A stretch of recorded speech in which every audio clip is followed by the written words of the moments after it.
Welcome back to Tolbrynd, an island formerly ruled by Duke Aras, but now under the corrupted hand of an unknown bastard. As the most powerful lord of Petardia, the gods have given me the task to deal with this problem, so here I am, in Grand Cristal, trying to take back this large gem stolen by the thief. The crystal is positioned on top of a tower defended by fire and baby butterfly flamingos. Brainwashed monks are singing the song of butterfly flamingos, which is cloaking the entire location from regular people. The lives of these monks don't matter, as this is the crystal of the butt. There is a reason why it is shaped like a finger. To take back the crystal, I decided to create a car with a spinny piston machine on top. This spinner would destroy the tower and I would be able to retrieve the stolen goods. I built a platform on top of the car, added a wheel and a spinner block onto which I put a bunch of pistons. The ends of the pistons have drills. This would guarantee the destruction of the tower. First attempt was shit, because the spinner was too low, so it hit the trees and everything went to shit. I tried this again without raising the spinner and I was able to smash the tower and the crystal fell down. But then I realized I didn't put grabbers in front. How am I supposed to haul it away?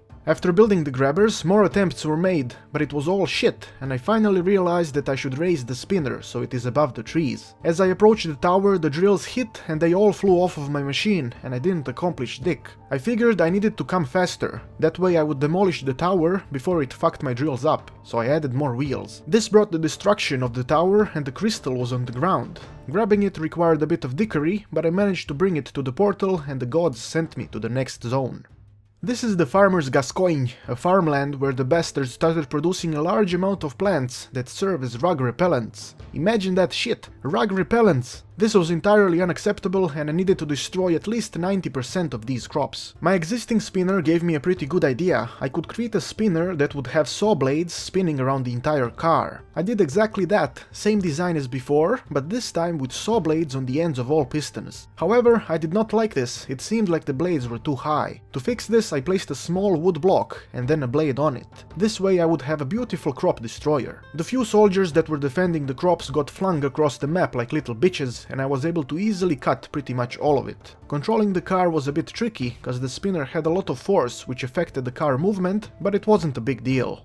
Warping to the next zone brings us to the Village of Diom. This location is filled with houses that are empty and serve to disguise what it actually is, which is an outpost that the bastard uses to kidnap random travelers that pass through. This scout keeps an eye out for potential victims. I have to destroy everything. I wanted to keep the same car, but I had to remove the spinner and I replaced it with a few of these blocks in the middle of the car, and I also added a drill in the front. This way I can simply drill through the buildings that are on the ground. For the buildings on the hills, I wanted to build a few pistons in an opposite L shape with a spike on the end of it.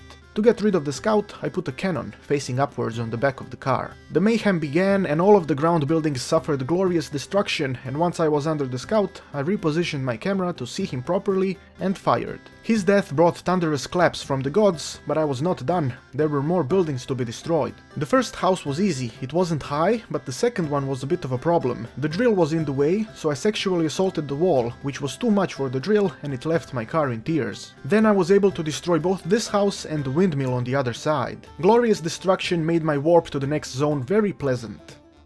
Midlands Patrol, a large military base that Duke Aras established to defend the Valley of the Wind, was now under control of the traitorous bastard, and he was preparing to send an attack onto the hands of the gods. Attacking the very thing that brings us butt touches is absolutely disgusting, and my goal is to kill everyone and destroy everything. This zone brought around 7 teaspoons of acery to my milk, mostly because I didn't know the best way of killing the soldiers, while also being able to destroy the tents that were on the hill. My first idea was building a slicer in front of the car with a decoupler so I can detach it once the soldiers are dead. I wanted to add pistons and blades to it, but my milk started smelling really bad, and as soon as I attempted to use the machine, it failed miserably. There were far too many soldiers. I attempted a few different versions of the slicer, but they were all very smelly and the milk kept spilling all over the place, which just made the smell worse. Since the spinner proved useful twice already, I did it again, but this time I added a decoupler as the base connection, so I can detach it once all of the soldiers are dead. And I used metal blades instead of saw blades this time. I went to test it and it worked really well. The little people expired very quickly, which meant that this design was functional. To deal with the tents on the hills, I added 4 cannons in front. I can simply hump the little hill and then shoot the tents. It should work.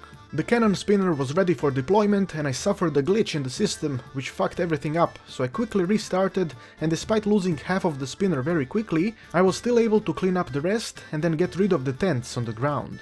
I activated the decoupler and the tentacle went on his way. Destroying the tents on the hill was very simple and it went exactly how I planned.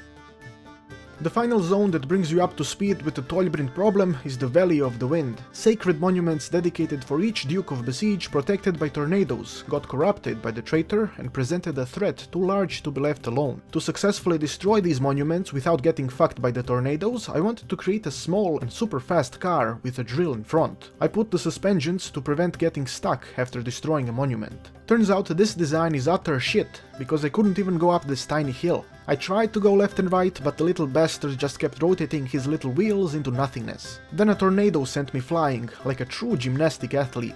To fix this problem I extended the car a bit and added a bunch of weight on top of it, so I have more control. I also replaced the suspensions with pistons, this way I can bounce around if necessary. I still had some problems with movement due to the rocks, but it was better than before, and then a tornado slapped me in the ass. This caused my car to turn over and now I was doing push-ups against the sky. Since flipping was a big danger, I added 2 pistons on top, so in case I get flipped again, I can use it to nudge myself back over. Of course a tornado flipped me again, but the piston wasn't strong enough to flip me back. I went and added another pair of pistons and rose their speed, so now if I get flipped, it should flip me right back.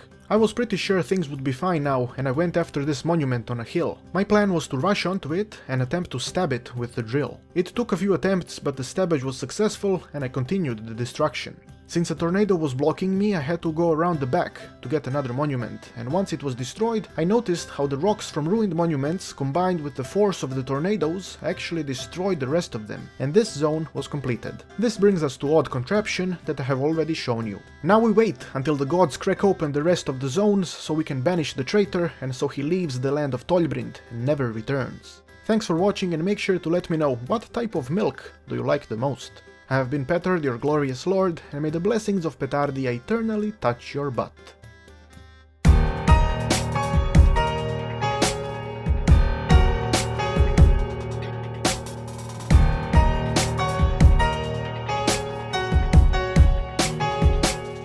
Gascoigne, jebote pas.